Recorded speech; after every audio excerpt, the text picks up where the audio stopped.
Third time's the charm. Please. Yeah, I got up here. I hit play, and I'm like, oh, no, book is downstairs. And then I went down, got the book, got started talking, and then the little banner of Marco Polo with my husband's face showed up, and I'm like, I should go look at that.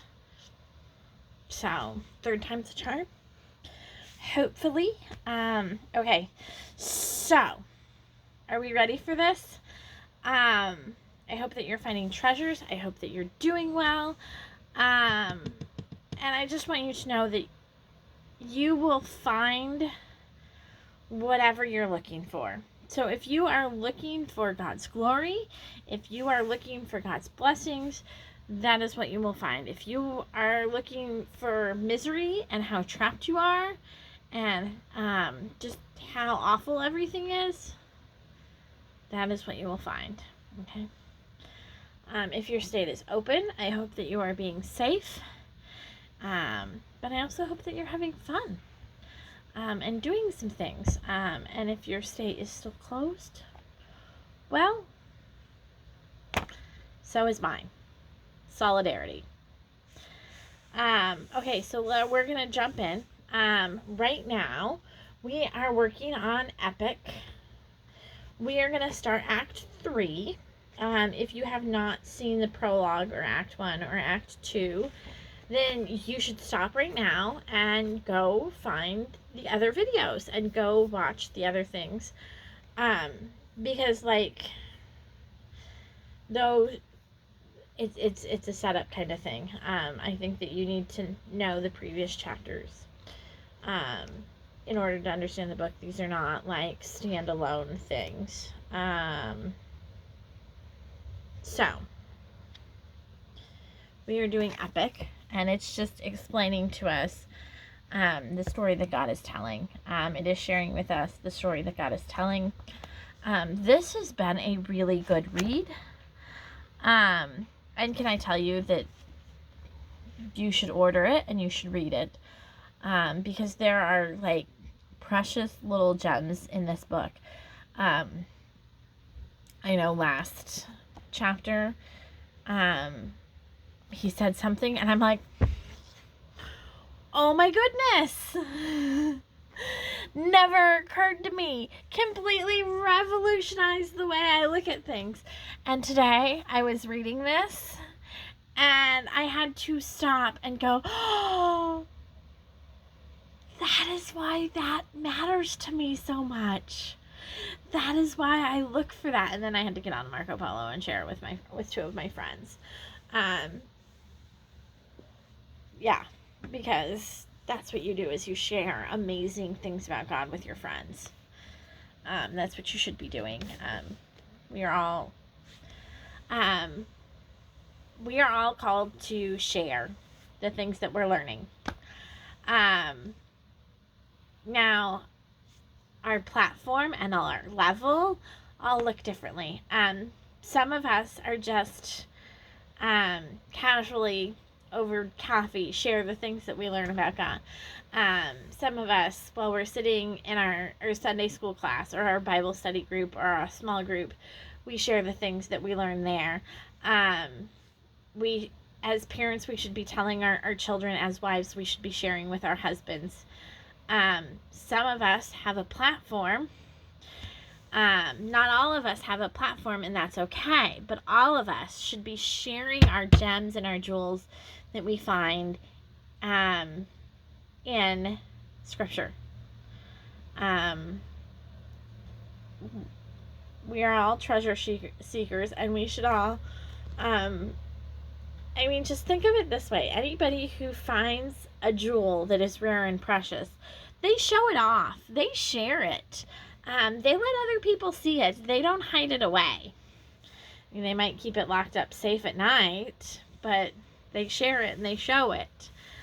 Okay, so Epic.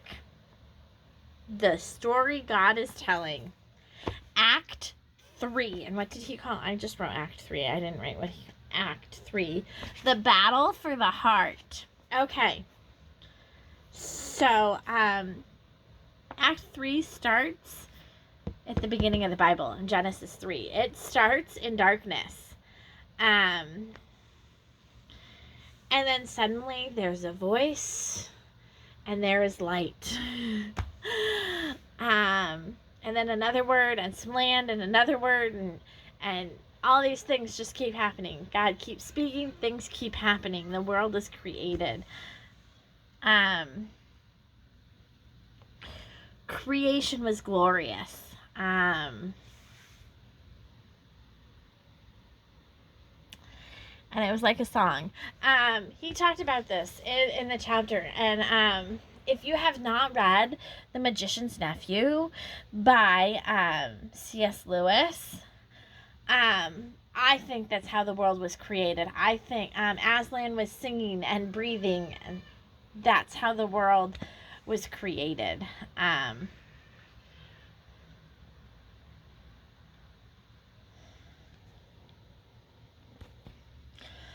So Aslan was singing and breathing, and that's how Narnia was created. And I think that there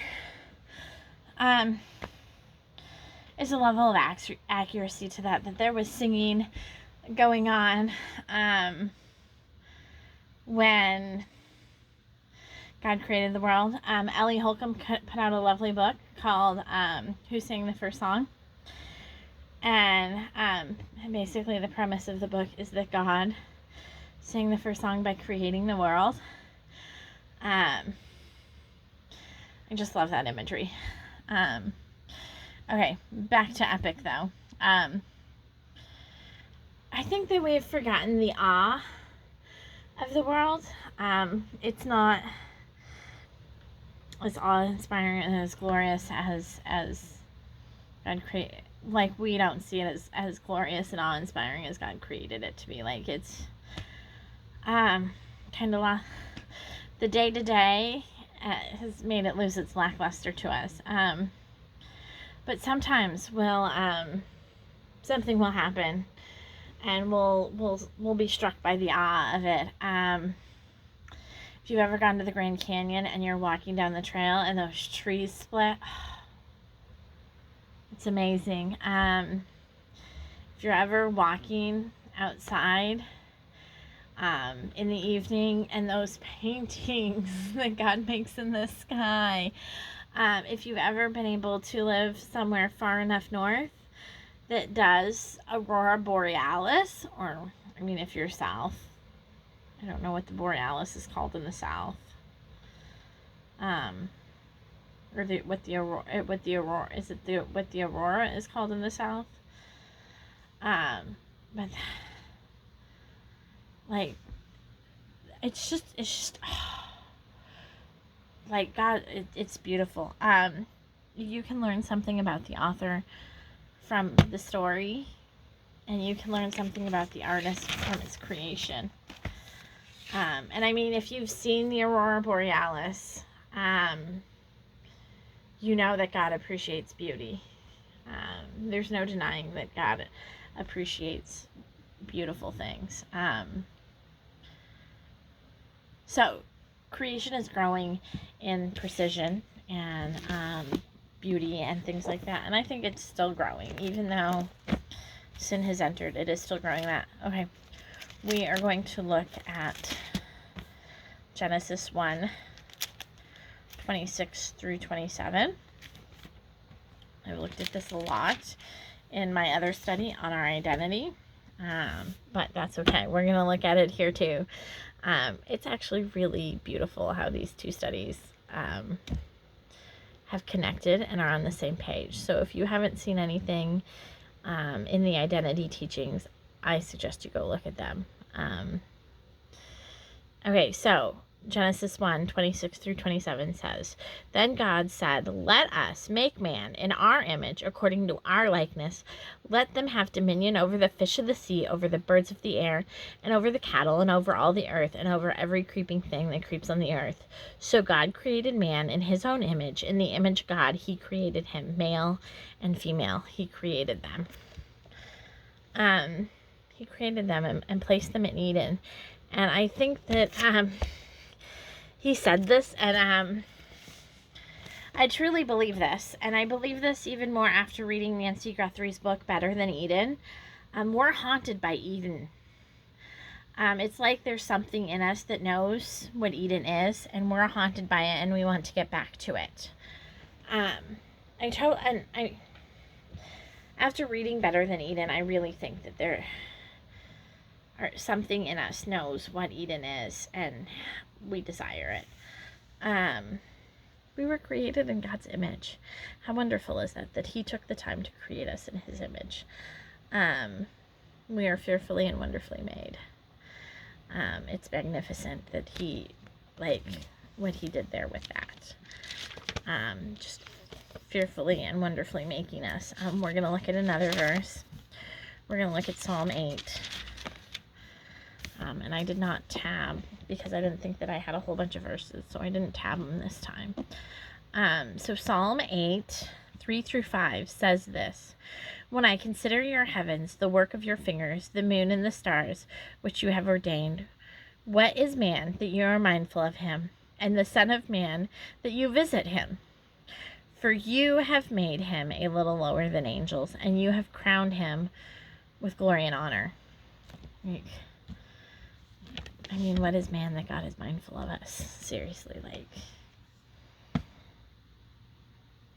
and we're crowned with glory and honor. And then he said this amazing thing. That original glory was before sin. I need to find it. I need to find the quote. I totally, and I just need to read the quote. Because this is what blew my mind. I dare say we have heard a bit about original sin, but not nearly enough about original glory, which comes before sin and is deeper to our nature. We have this deepness for glory. Glory is the original nature before the original sin. And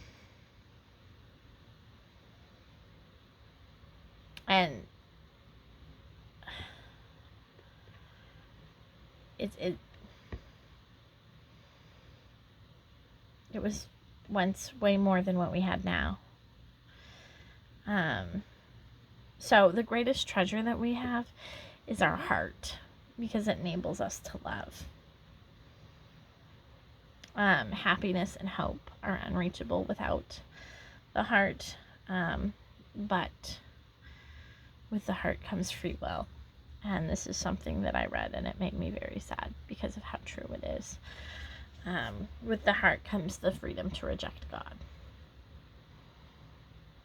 He loved us so much that He gave us the ability to reject Him.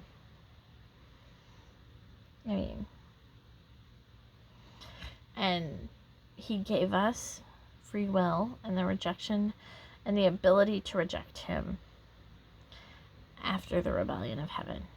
After He had been betrayed, He still gave us the ability to reject Him. Wow, God. Wow.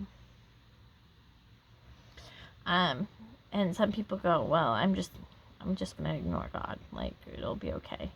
But in reality, ignoring Him is choosing against Him. There are only two sides, for God or against God. And ignoring Him is choosing against Him, is choosing to be against Him. Yeah.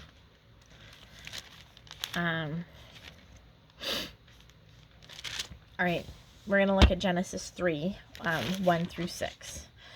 And this is what it says. "Now the serpent was more cunning than any beast of the field, which the Lord God had made. And he said to the woman, Has God indeed said, You shall not eat of every tree of the garden? And the woman said to the serpent, We may eat the fruit of the trees of the garden, but of the fruit of the tree which is in the midst of the garden, God said, You shall not eat it, nor shall you touch it, lest you die. Then the serpent said to the woman, You will not surely die, for God knows that in the day you eat of it, your eyes will be opened, and you will be like God, knowing good and evil. So when the woman saw that the tree was good for food, and that it was pleasant to the eyes, and a tree desirable to make someone wise, she took of its fruit and she ate it. She also gave to her husband with her, and he ate. So the evil one, the serpent, the devil, the evil one, was banished, and he was waiting for an opportunity to take revenge, and he decided to use humans to take revenge on God. The evil one hates God and his glory, and that's why he decided to ruin it in us. Unable to overthrow God, the evil one put it in his sights on the ones that bear his image. And he sowed mistrust in us. And I'm going to tell you, he's been using that same lie ever since. That God is not trustworthy. It's a lie.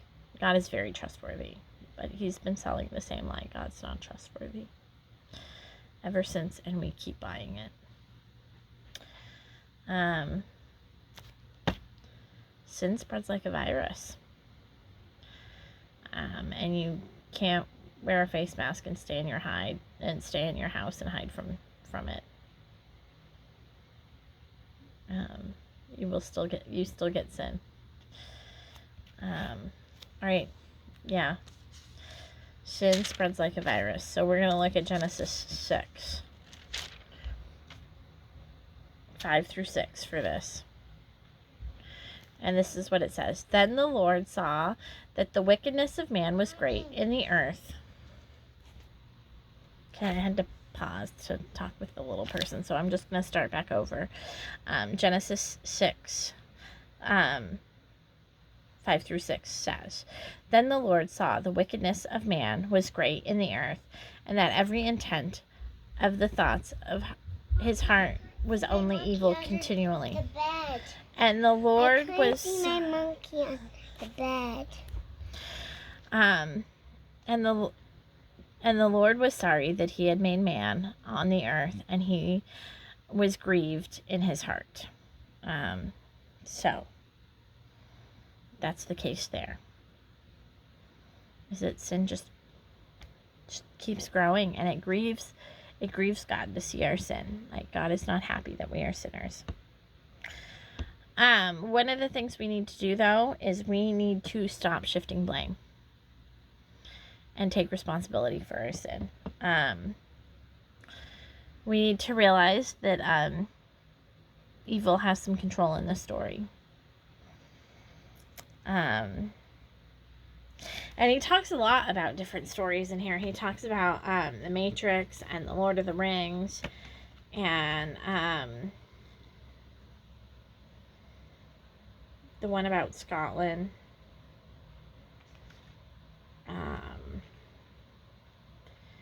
And the Titanic, and they're evil in these stories. But I don't know if you noticed, but every great story has a rescue. And we need to know that, like, the evil, even though every story has a rescue, the evil one is set on keeping us in the dark. He wants us in the dark. And he will do everything in his power to keep us in the dark. And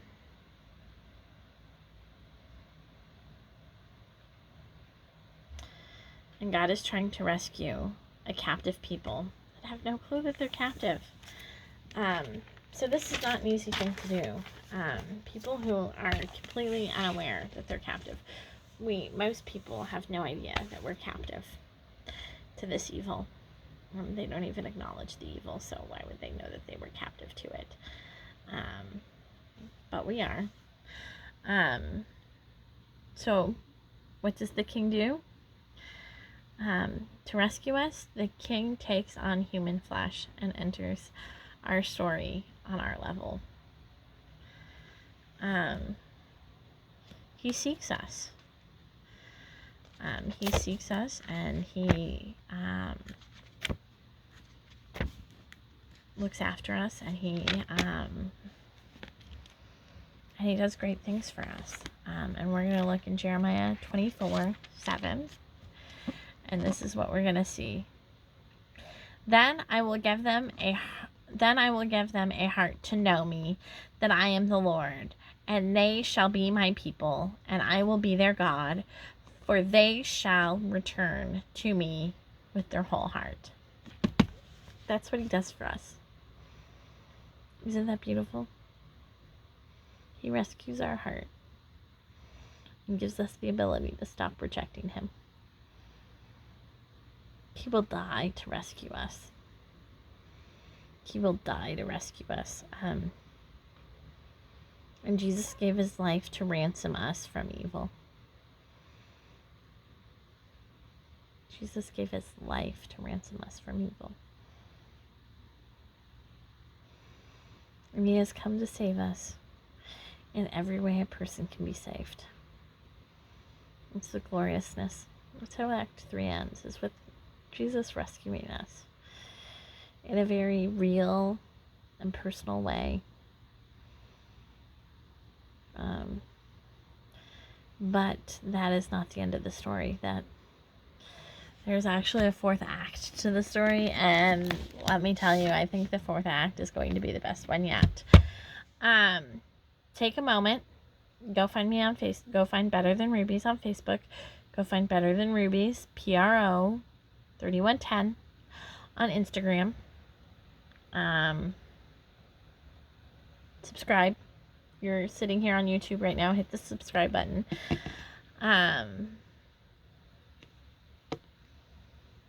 It helps me get out there by you liking, subscribing, sharing. It helps with all of that. So if you could please do that.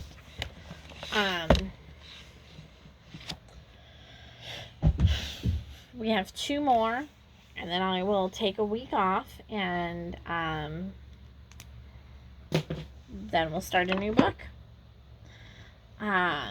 And I will look and see what book it is that we want to start. I have an idea of one, but I might want to read that one for my Sabbath. I don't know. Yeah. All right. Keep looking for treasures. Share your treasures. I love you, and I will talk with you more later. Bye.